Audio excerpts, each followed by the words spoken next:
On this episode of the Multiamory podcast, we're doing something a little bit different. We occasionally invite guests onto our show, usually to ask people about a book that they have coming out or asking people about their expertise on a particular topic. Something we don't often have the opportunity to do is actually take a deep dive into a guest's personal story, their superhero origin story, if you will. There are so many forces that end up shaping our values and so many pathways that lead us into the relationships that we end up in. And there's a lot of really unique and fascinating backstories out there. If you're listening and you really enjoyed today's episode and would love for us to do more of these kind of interviews, please reach out and let us know via our social media or in our private Patreon groups. For this episode, I had the great pleasure of doing a one-on-one interview with Michelle Hai. Michelle is a Portlander and the second-generation Asian American behind the popular Instagram account Polyamorous while Asian. She seeks to spread awareness around non-monogamy and help affirm those practicing non-monogamy, specifically BIPOC folks. Bear in mind that we recorded this interview back in October of 2020, so our discussion of current events is a few months behind. That being said, I loved having this conversation. I loved getting to hear Michelle's story, and I hope that you will too. Enjoy. Welcome to the Multiamory podcast. I'm Jase. I'm Emily. And I'm Dedeker. We believe in looking to the future of relationships, not maintaining the status quo of the past. So whether you're monogamous, polyamorous, swinging, casually dating, or if you just do relationships differently, we see you, and we're here for you.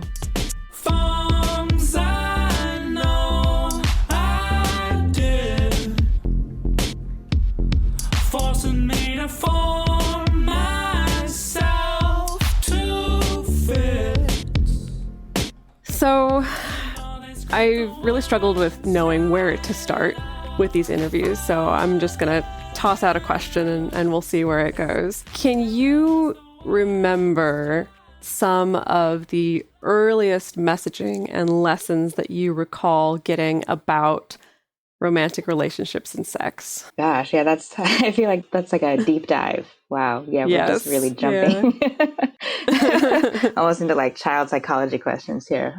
So as like a child of divorce, like my parents divorced when I was about 6 or 7.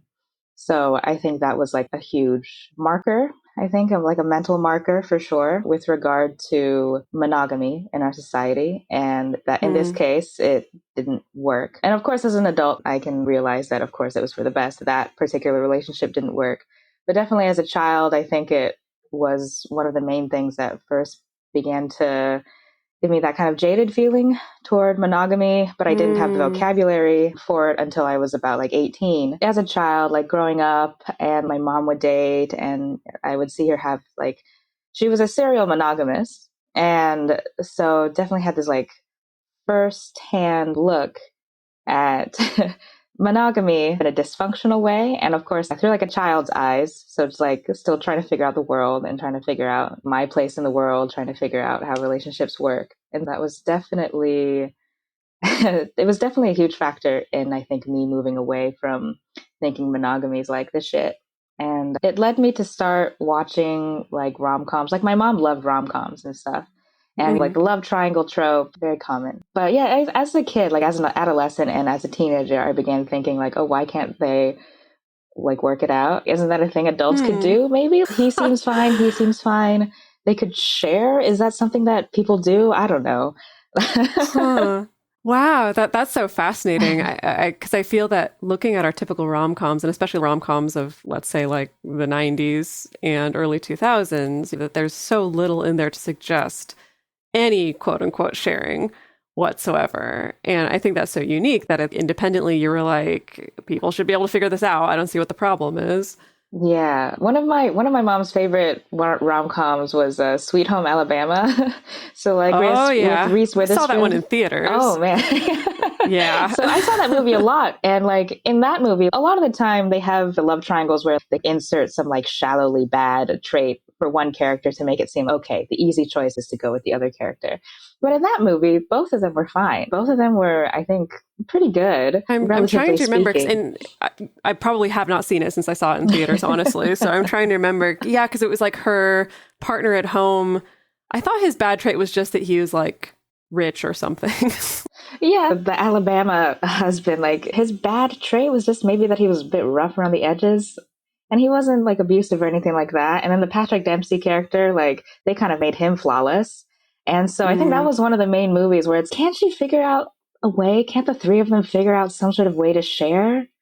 So that was definitely something that like played in the back of my mind. But I think even at that time, monogamy was still king in my mind because I didn't have any formal exposure to anything different. So even though I had these kind of misgivings, I didn't have the vocabulary, and I was still probably like, oh, I'll probably get married someday and have kids and blah, blah, blah, blah, blah. Did you and your mom have conversations about relationships and dating when you were young, and especially around that time that she was dating?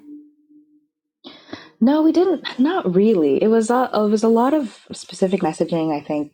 I think in her way, kind of feminist messaging, where it's if you ever get into a relationship with a person, always make sure to be financially independent and always make sure to be emotionally independent and be strong so that you don't have to be like codependent on anyone.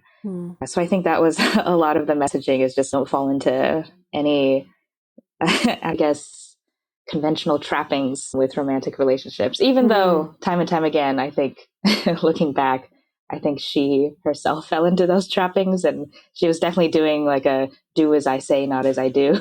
Yeah, I was going to say that sounds like a lot of mixed messaging, and probably not really intentional necessarily, but yeah, a lot of different takes to absorb as a kid. And yeah, so it wasn't until I just started college. I met a guy at a bookstore. And eventually we started talking, and he recommended the book Sex at Dawn to me. And it was his way to introduce like, the open relationship thing, because at the time, at the time I didn't know that he already had a girlfriend. And so he gave me that book to read. And reading that book was pretty mind-blowing because, that was my first time being introduced to a lot of the formal concepts of vocabulary and definitions around non-monogamy. And reading that book, things just clicked. And like the misgivings I'd had and all the little like nagging notions that I'd had as a teenager started to kind of find a place. Interesting about Sex at Dawn, because I know, I mean, for myself and for so many people, it's one of the top 3 of like formative books, as it were, at least in this particular time period. And I know for some people, reading Sex at Dawn is very much like a turn off, kind of diving into the evolutionary psychology and also having to swallow almost this implication of you're naturally non-monogamous, that's what you should be. But I know for so many people, and it sounds like for you as well, that this is the, for lack of a better, slightly like come to Jesus kind of moment, a little bit, something like that. A little bit. Yeah. I really appreciated that approach, and I'm glad that was my first introduction to it, because I think they're like the other books. I know like Opening Up is more toward like couples and things like that, but Opening Up more than 2, a lot of like how-to guides. Yeah, they're more like how-to guides. And so I think this introduction as this anthropological argument for non-monogamy being natural helped things click into place better because, I don't know, if maybe it was like just a suggestion of there's science behind it. So it helps my mind be like, oh, okay. It must be okay. Right. Yeah. I'm curious to ask, because you mentioned briefly that you just had this assumption of, someday I'm going to get married and someday I'm going to have kids. Up until the age of 18, do you feel like that stayed pretty solid for you? That kind of assumption about what your future life was going to be or future relationships were going to be? I think so. As a teenager, I wasn't sexually active and whatnot. I was definitely more like the shy, just get good grades and just focus on that. And teenage boys seem kind of weird. I don't know. So of course, like as a teenager, I was like super curious and whatnot, but that wasn't the focus. And so I don't think I thought about it too hard. I think it was just an assumption that I just left there. And it was like, I would probably touch it later, but it's just not particularly relevant at this time. But yeah, I think I would just have the assumption that I was going to do like the get married and the natural, the conventional relationship escalator stuff. So you read Sex at Dawn, and was that like literally just the very very ever first exposure to anything outside of monogamy for you? Yeah, because I had never encountered the term polyamory. I had never encountered just even the umbrella like non-monogamy. I had never encountered any of the terms before. And so reading that was, and I appreciate that book does do a deep dive, but it does make it very accessible. So yeah, so that really was like baby's first introduction to the whole world. Baby's first non-monogamy book. So then you read that, and then did everything just go fantastic with this guy who introduced you to the book? Oh, of course not. Of course not. Yeah. A huge thing too was, I was 18 at the time, and like he was 32 at the time. So there's definitely that age difference, power differential. And as a teenager, especially, just starting college, having this kind of attitude where I definitely bit off more than I could chew and thought I could handle things because I'm entering the world of adulthood now and I can handle these things. It's very thrilling. It's very exciting. It's scary and new. And just entering a new chapter of my life. And so just diving in head first because he had never been in an open relationship either. So it was definitely the blind leading the blind. Whoa. So he had a girlfriend, but they were like newly open. Yeah. And he was waiting at bookstores to recruit 18-year-olds. Pretty much. That sounds, it's as creepy as it sounds. It's like hanging around, hitting on like naive looking folks who may be a bit more moldable than people his age who are like more stuck in monogamy or whatever. There's definitely a grooming aspect of it. And of course, did not know this at the time. So it has, taken a bit of hindsight, some therapy, But so that relationship did not go well. It lasted about 5 years because I think a big part of me was still committed to having this work because it did introduce me to non-monogamy. And over time, I knew that aspect of it was something that was becoming more and more a core part of me. And I think for a while, I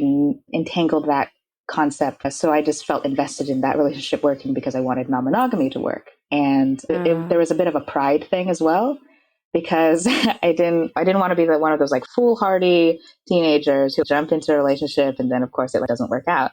And I'm like, I can make this work. I can do the long-term relationship thing just right off the bat, my very first relationship. But it did not work out. Yeah, that's so interesting you talk about that. I know that's definitely something I've experienced in my own life and a refrain that I've heard a lot from clients as well, that sometimes there's something about someone who helps catalyze some kind of change in you, some kind of life change in you or identity change in you.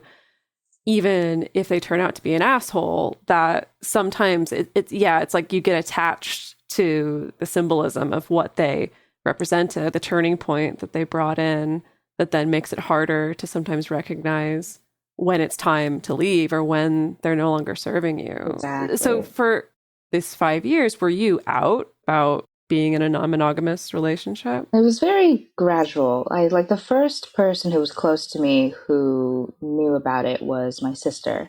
I'm the oldest of 4, all girls. And so, my closest sister, we're just 3 years apart and we're super close. And so she was the first one to ever know.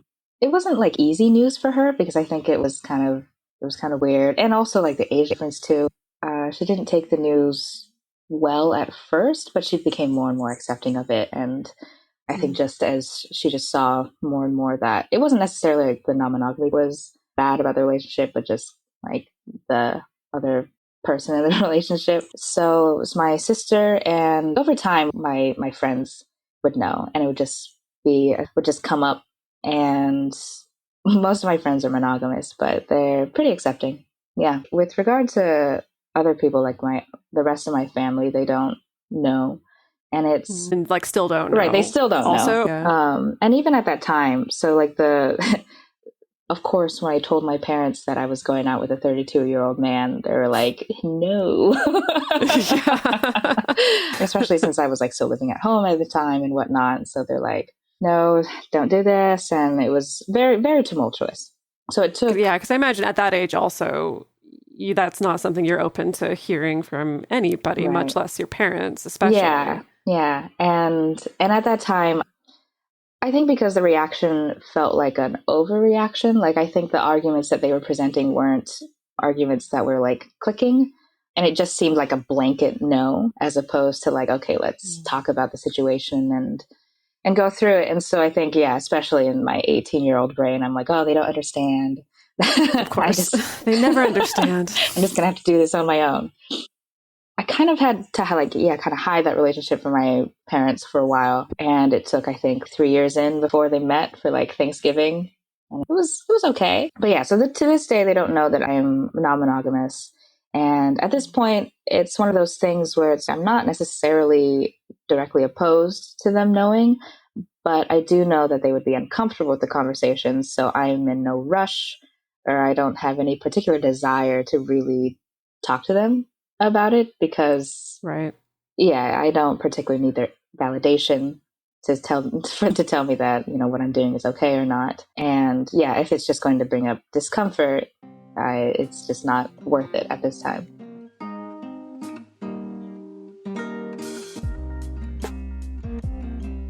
I want to talk more about outness in general, but before getting to that, I want to rewind a little bit because something that I'm curious about, something that happened in my own non-monogamy journey, and I think it's happened for a lot of other people as well, is you get into this relationship at the beginning that was very formative, but like you said, but maybe not very functional and not great, and ultimately you leave it.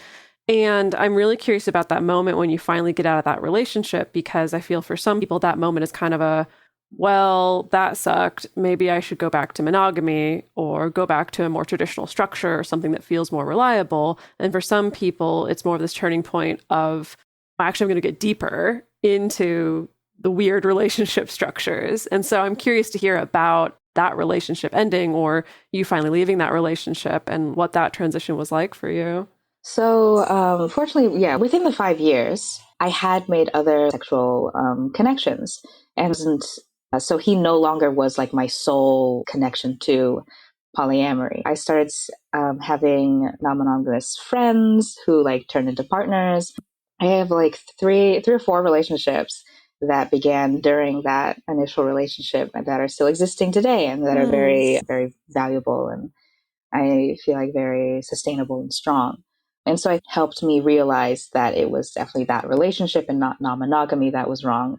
So it really, like you said, like go deeper into the non-monogamy thing because it was like the non-monogamy thing was going to be, just super important for my identity, super important for my life.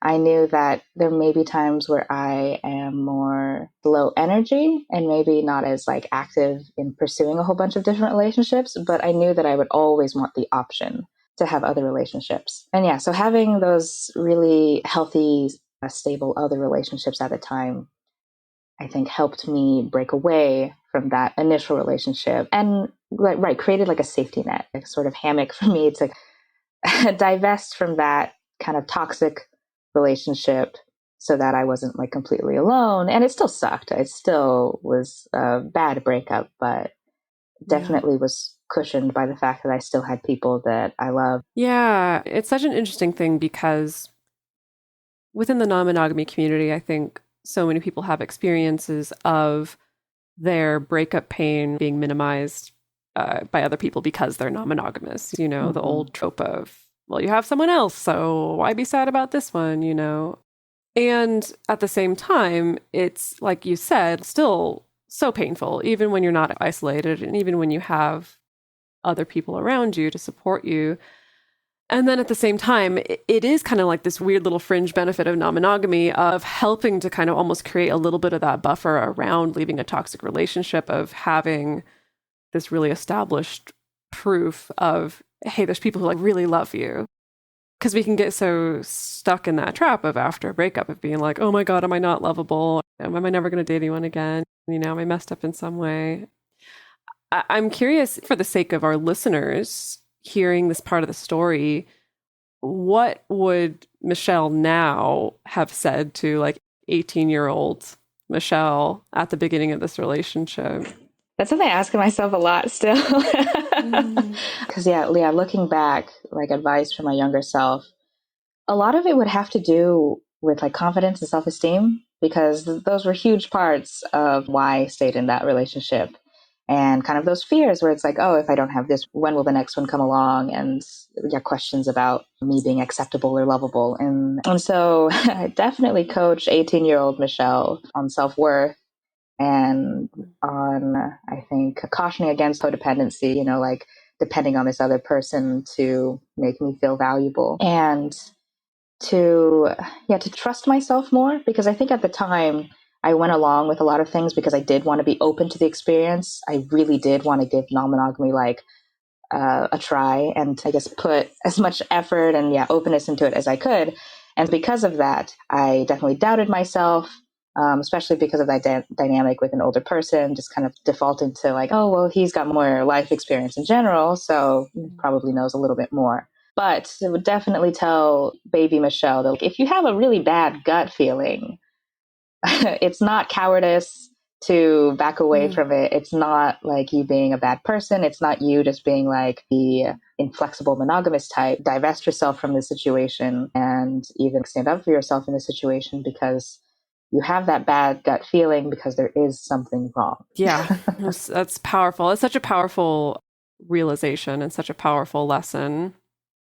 Yeah. That sometimes takes some of us longer than usual. Oh, yeah. Especially, I think, like, growing up, my mom was, like, mostly, like, a single mom. And she also has a very strong personality. And I think my sister and I, we adapted in different ways. But a lot of it was, I think, having to subsume ourselves in order to, like, keep the peace within the family. And to always, do as mother says and whatnot. And so questioning our own autonomy, questioning our own decision-making abilities, and that definitely leaked my relationship style. Now, as this journey was happening for you, was your own journey into queerness also happening in parallel, or did that start at a different time? I mean, what was that like? Yeah, it's interesting. I've never had like as much of a, I don't know, as an explosive journey, I guess, with regard to my explosive. Sounds sexy. With regard to my queerness as much as non-monogamy. So like I'm bisexual. And so I think being bisexual just felt a lot more fluid and natural of a self-discovery as opposed to non-monogamy, because I think like there are more models of like bisexuality and more queerness, like as opposed to non-monogamy feels definitely more of like a paradigm shift. So yeah, being non-monogamous definitely helped me branch out and made me realize like, oh, all the feelings I had toward girls growing up, like weren't just, I don't know, it wasn't just that I liked how she dressed or whatever. Like there was like crushing going on, but I think because it wasn't modeled that way in my head as a kid, I didn't see it as crushing on a girl. I just thought she was like really pretty and smart, and like girls have these feelings, friendly feelings toward one another, right? I know when I was growing up, it was, again, looking at it in retrospect, it's like my girl crushes showed up as really wanting to be someone. That I know that was my experience. And again, it's that same thing of, oh, I think I just want to be here. I just admire her, as opposed to what I realized now was, oh, you're crushing real hard on this girl. Mm-hmm. Yeah, do I want to be her or do I want to be with her? And maybe a little bit of both. It is really funny looking back and being like, yeah, those were definitely crushes. And you definitely had a lot more crushes on girls than you did on boys, if we're going by this standard too. In your family growing up, do you feel like there was an expectation of straightness? In kind of like that default way. Although I was pretty sure that my mom would have been okay if I came out to her as gay. She seemed pretty open to that. I don't think she necessarily would have known what to do with it when we were kids, where she's like, yeah, I don't care if you guys turn out to be gay or anything like that. I'll still love you. So I think I was fortunate. I was fortunate with that. I still haven't talked to her about my sexuality though, even though she's talked about that, because I think, again, there would be that level of discomfort.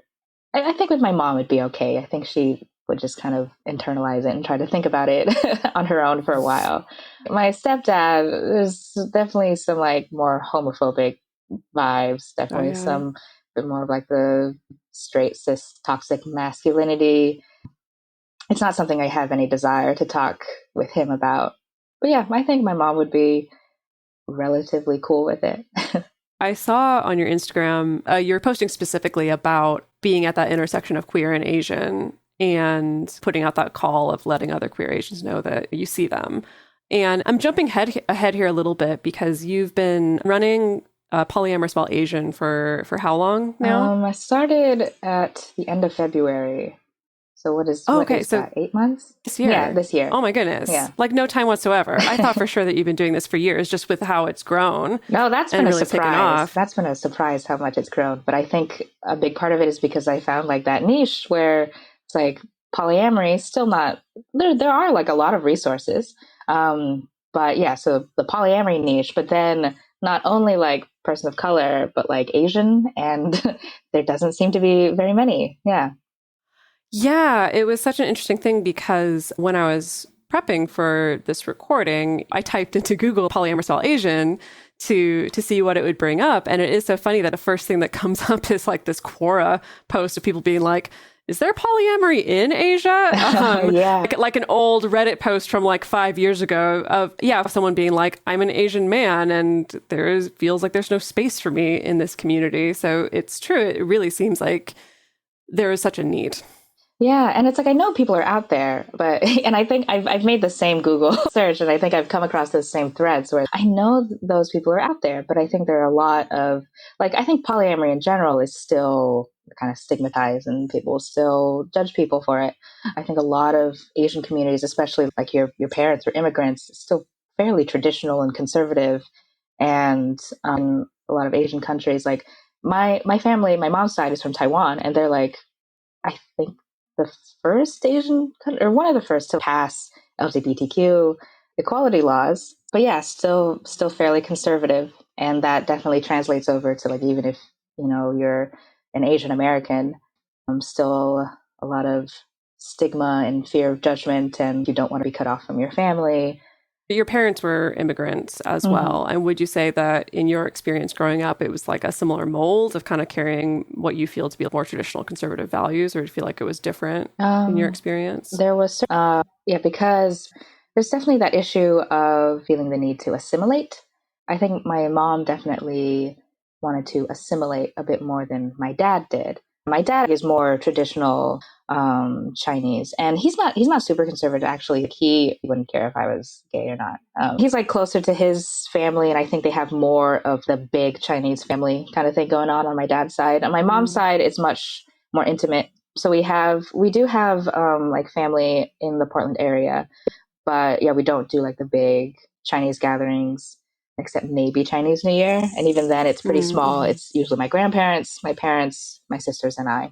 Especially after my parents' divorce, my mom definitely wanted to do a bit more with her life, like pursue a college degree, get an education, get a career, and she's super ambitious. And I think she wanted to explore a lot more that she didn't get to explore because she got married to my dad pretty young, had my sister and I.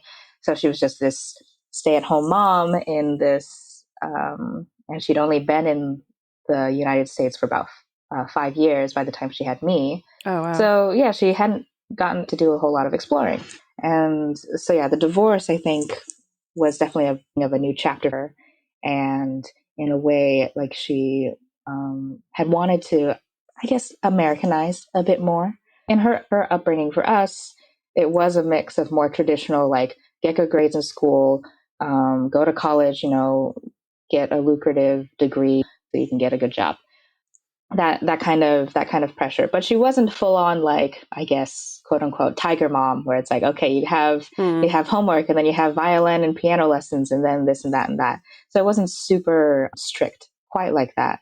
It was a bit more just like, I guess, teaching her children to be a bit more self-sufficient and kind of self-managing. So it was a mix of, I guess, like the Chinese conservative strictness and more of the American, maybe more of the attitude of like, oh, explore and have fun as well.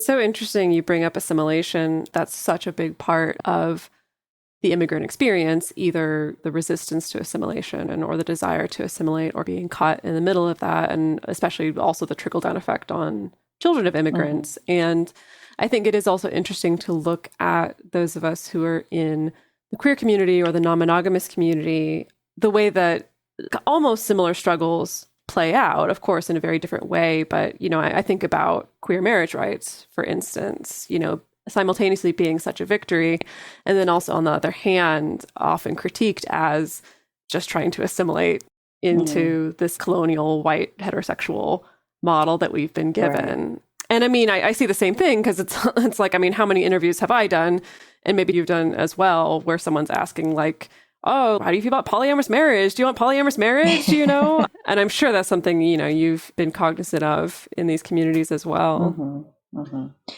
I mean, yeah, like for me, I think marriage can be important, and I don't disparage anyone who thinks that marriage is important, because it is nice, for sure. You get tax breaks and stuff. But it's a good tool. I mean, it's not a bad package, for sure. Yeah, like I've joked that like probably down the road, like I wouldn't be opposed to marrying someone that maybe I don't have necessarily romantic love for, but like it is like viewing it as a tool, because I think a lot of like the issues with regard to like polyamory and marriage are things like, well, who gets to visit who when someone's in the hospital.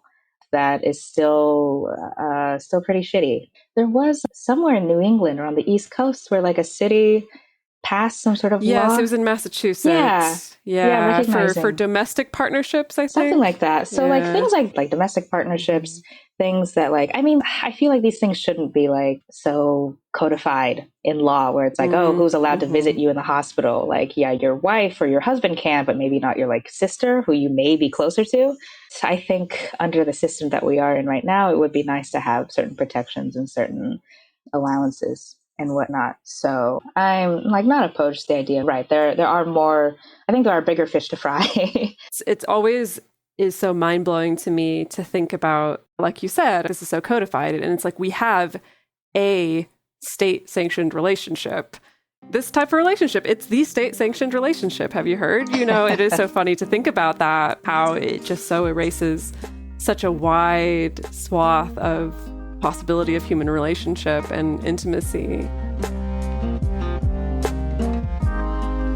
I want to ask, because you started the Instagram account just in February of this year, and I'm curious to know what it was that drew you to first start speaking about these things more publicly. Yeah. In my personal life, I'm not like super in the closet about it. It's not something maybe in a work setting that I'll just blurt out at any time. But, I've even talked to like coworkers who aren't necessarily close friends, because it'll sometimes crop up. I mean, people talk about relationships. And so then if like a person that I feel like is relatively safe, I'm like, oh, yeah, no, I mean, I'm not monogamous. So your monogamous problem isn't necessarily something I can relate to, and we can have a laugh about that. There was something, I can't quite exactly remember what, but I did want to see more representation. Like, oh, I'm like really curious about where other polyamorous Asians are specifically. And looking around, I did that Google search, came across those same threads and ever. And I was like, I don't even know how I would find this on Instagram, like what tags I would have to search for in order to find this. And I started, it almost started as just like almost like a personal blog type thing. I didn't exactly know what I wanted the account to be. And I mean, it's still, these days, I don't know what I want it to be. It's still evolving, but I like that whole phrase of like, if you don't see the representation, be the representation, just like kind of kept looping in my head. And eventually I was like, yeah, let's just do it. Let's do it. I've got like a few topics I want to discuss. The whole that Love is Blind show had just come out. And so I had some thoughts with regard to like monogamy culture with regard to that show. So yeah, I wrote about that. And yeah, I guess I just wanted to use the account to be a polyamorous Asian out there, but also as an account that I could probably use, hopefully, as a magnet and to try to find others. And yeah, so that's more or less how it started. And over the course of running the account, what are the things that you've learned, or what are the things that have surprised you?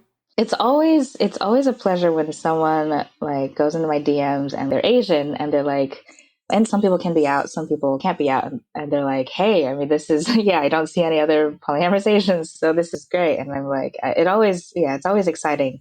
Yeah, I was surprised that I did hit on that niche, and that there was a sort of, I don't know, there was a space to be filled, and I just happened to stumble across it. Before we continue with the rest of the interview, we're going to take a quick break to talk about the sponsors for this week's episode and the best ways that you can help support this show so that we can keep producing the show and delivering it to people for free. I saw that you started doing peer support sessions with people. Has doing that shifted your perspective on anything? Like overall, it's been really great, like being able to connect with people one-on-one. And yeah, I've been non-monogamous since like 2012, so it's going on 9 years. And of course, over time, you see patterns and whatnot. But then it's very different when you're talking to people and, they're talking about more like sensitive topics, more specific topics with regard to their relationship. Yeah, we all really are kind of in the same boat. There are so many patterns, so many different things where it's like you recently, talking about being introverted and being anxious and polyamorous. Like, I think a lot of representation is just the higher energy types, and that's how they can have so many different relationships and can like bounce around and whatnot. But yeah, like in these peer support sessions, a lot of other people have anxiety.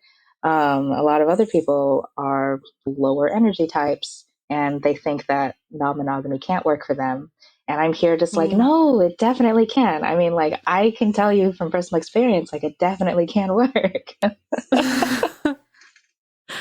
That's interesting, talking about the low energy versus the high energy. It's not really something that I've quite explicitly thought about before. I know in my own experience, I feel like I've always been a very low energy in regards to this.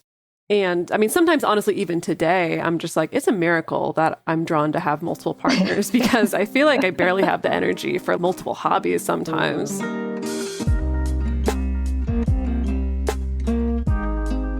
I noticed that on the Instagram, you've also talked a lot about body neutrality, which not exactly a trending hashtag. I feel like the trending hashtags are very much in body positivity, and I would love to hear more about your thoughts on that. Yeah, so body neutrality was a term and a concept that I came across last year because of my therapist. And so my therapist, a big part of the work that she does has to do with body image and whatnot. And so we were just in a session and she's like, okay, so of course we want to move away from feeling badly about your own body and whatnot.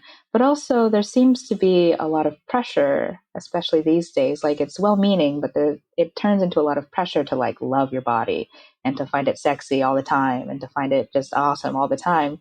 And so the mind-blowing thing that she hit me with was, what if you didn't have to do either? What if you didn't have to feel either way about your body? What if it was just your body? And I remember sitting back and just like, what? And so she expanded on the idea, saying like, your body is just like this sack of meat, right? It's meat and bones, and it houses your brain.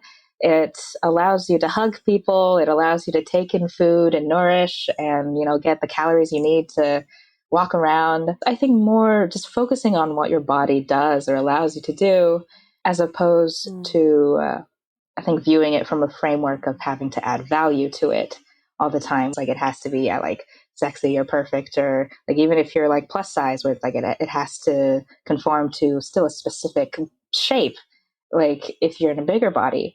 So yeah, just more of this idea of moving away from putting judgments on your body, and I think honoring it in these smaller ways to get away from either the pressure to view your body in a positive light or a negative light. How does that translate to the everyday? Yeah, so what I've done, a lot of it is, I think, getting used to my body again. I think for a long time, it was me kind of like tolerating my body. And like some days, maybe I'll feel good about it. And the other days, it's like I feel crappy about it. But something my therapist told me is just like, like take selfies. Take selfies of yourself. Frame yourself in ways that, make yourself feel okay. And kind of continue to expose yourself to your own body. And she also like recommended... Yeah, sorry, I just had a little shudder. Yeah, I mean, all these things where it's like, it kind of seems simple, but kind of not, especially with a lot of the messaging that we get. And yeah, so she encouraged me to like, follow accounts that like, make you feel good about body image. And like, if you follow an account that makes you feel bad about body image, just unfollow that. You don't need that. And like a big thing for body image to me is like, when I see other people, I don't, of course, nearly have as much judgment about these other people as I do on my own body. So like the more and more I like am cognizant of, I think, of either the neutral or positive thoughts that I have about other people, the more I can be cognizant of, I think, my own thinking about myself, and catching myself when I'm like, feeling down, where it's like, oh man, that part's kind of flabbier than I want it to be, or there's like those stretch marks and stuff. But just like continuing to expose myself to, I think, all of this thinking, and it's kind of serves as a sort of inoculation in a way. I think the exposure bit has been huge for me personally. I think it was the writer Jill Filipovic. She wrote a book specifically about feminism and happiness. And I think she was the one who pointed out that, part of the current body positivity movement and feminist movement has resulted in us being willing to be very praising and effusive of other women's bodies, other women's imperfect bodies. But still somehow having this sense of like, I can do that for other women's bodies and never for, and that's such a weird, dissonance. It is. And like another part of like underlying piece of work that I do in therapy is like, she always says, let's put Michelle first. And I think there's a big issue with like a lot of people. And I think like a lot of women specifically to put other people first. You have to think of other people's feelings, and sometimes it's like for maybe life or death reasons, you have to be careful about what you say, what you look like and stuff, or else, other people might take advantage of you. And I think that is one of many, many reasons why it's difficult for people to like accept compliments for themselves or praise themselves, but like it's easy to do for other people. I'm curious to know, you're really in the thick of creating this representation and really supporting people and amplifying voices in the community that need to be amplified. And I'm curious to hear from you, like, what do you see in the future for the non-monogamous community, the queer community, or, what are the things that you hope for? Yeah, I mean, especially right now, with Black Lives Matter protests across the country and even internationally too. And I think more and more conversations regarding different levels of oppression and inequalities, and that there are different tiers in our society that just are not looked at and talked about. And, definitely like class and race are huge factors. So I do want within queer communities, within non-monogamous communities, like there are race and class issues for sure. And I definitely do see people talk about them, but we can definitely talk about them a lot more and actually like work together to create solutions around this and create more like meaningful inclusion, and actually look at the deeper reasons why are a lot of non-monogamous communities like predominantly white, even in areas that are not like overwhelmingly white areas, but the non-monogamous community within them very white. And so having those conversations, I think, is like a direction that we're going. This is like such an ongoing conversation, and something that has been on my mind a lot lately, because I mean, so many people have, are having these conversations and have done such a wonderful job of like really analyzing and looking at, the intersection of non-monogamy and race and class and ability and things like that. And something that's been coming to mind for me is who gets access to the privilege of fully expressing yourself. It's like, to a certain extent, of course, we have the mainstream that's always going to react negatively to anything that's a little bit different, or any kind of self-expression that's a little bit different. But as we move through time, who gets privileged to access that first, So where's the best place that our listeners can find more about you and your work? Yeah, so I'm on Instagram at Polyamorous Well Asian. Michelle, it's truly been a pleasure to have this talk with you. Thank you so much for your time. Oh, thanks for having me. This was awesome. Thank you, everybody, for listening today. We're going to be sticking around to do a bonus episode with Michelle. We're going to do a little bonus round of questions, as well as a little bit of chat about compersion. If you haven't already, definitely go follow the Polyamorous While Asian Instagram account. The best place to share your thoughts with other listeners is on this episode's discussion thread in our private Facebook group or Discord chat. You can get access to these groups and join our exclusive community by going to patreon.com/multiamory. In addition, you can share with us publicly on Twitter, Facebook, or Instagram. Multiamory is created and produced by Jase Lindgren, Emily Matlack, and me, Dedeker Winston. Our episodes are edited by Mauricio Balvanera. Our social media wizard is Will McMillan. Our production assistants are Rachel Shennework and Carson Collins. Our theme song is Forms I Know I Did by Josh and Anand from the Fractal Cave EP. The full transcript is available on this episode's page on multiamory.com.